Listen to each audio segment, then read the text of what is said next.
I'd like to discuss the absolute healthiest foods that you should be eating. So if we look at a scale from, I'm going to call it non-food, all the way to the other side of some whole food that has bioavailable nutrients. So that means it would have to have vitamins, minerals, trace minerals, amino acids, and fatty acids, and other things too. And I think fiber might be important as well, simply because fiber is something that your microbes do eat. And I'm not talking about added fiber, just the fiber that comes within certain foods. But we do know the essential things, essential fats, essential proteins, but there's no essential carbohydrates. We can actually live without carbohydrates. On the flip side, there are some important nutrients in vegetables: vitamin C, folate, potassium, magnesium, and phytonutrients, which have a lot of additional interesting properties that go beyond just basic nutrients, anti-inflammatory, antioxidant, etc. However, that being said, you can find in grass-fed beef a lot of phytonutrients. That's right. There's not a lot of research in this area as far as the difference between the two or the bioavailability, but they're in there, like I'm demonstrating right here in this picture. And you can see the level of phytonutrients in my cattle. And you can see it's much higher, especially than the grain-fed. And this is probably because my cattle get no grain. It's all grass-fed, grass-finished. And even in eggs, right, you can get certain phytonutrients, which are plant-based compounds. So you don't always have to get these phytonutrients from plants. Now, if you look at a vegan's diet, you can't really get all of the nutrients without adding or supplementing to a vegan diet, especially B12 and other nutrients that are not as bioavailable. And then we also have DHA, which is omega-3. And also the amino acids are different from plant to animal. You can still do it being a vegan. I'm not saying that you can't, but it's just a little more difficult. You have to combine certain things to get the complete amino acid profile. The bottom line is there's just more quality amino acids in animal products than there are in plants. Now, in vegetables, you have also certain anti-nutrients, but for example, like cruciferous vegetables, you can cook them, you can steam them, and reduce a lot of these anti-nutrients. Nuts also have anti-nutrients. Soak them overnight. It's called germination. Even roasting nuts reduce the anti-nutrients. All right, let's finally get to the purpose of this video, which is the list of the healthiest foods.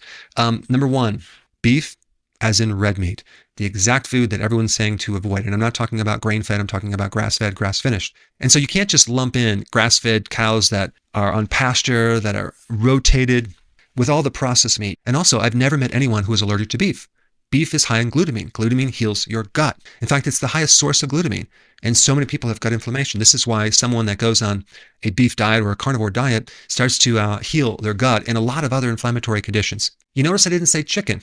Chickens are fed grains, which really dramatically increase the omega-6 fatty acids. However, there are certain chickens that are soy and corn free that you can get, which I don't know where you can get them, but they're much healthier.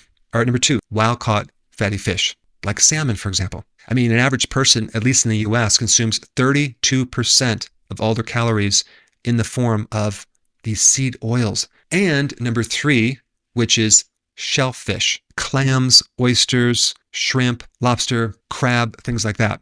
You not only can get the omega-3 fatty acids, but you can get all the trace minerals and you get high quality protein. I mean, oysters are just loaded with zinc. Then number four is eggs. I think it's really important to buy the highest quality eggs that you can find, organic, pasture-raised, super amounts of nutrition, especially in the yolk. They're also very high in choline, which can help a fatty liver.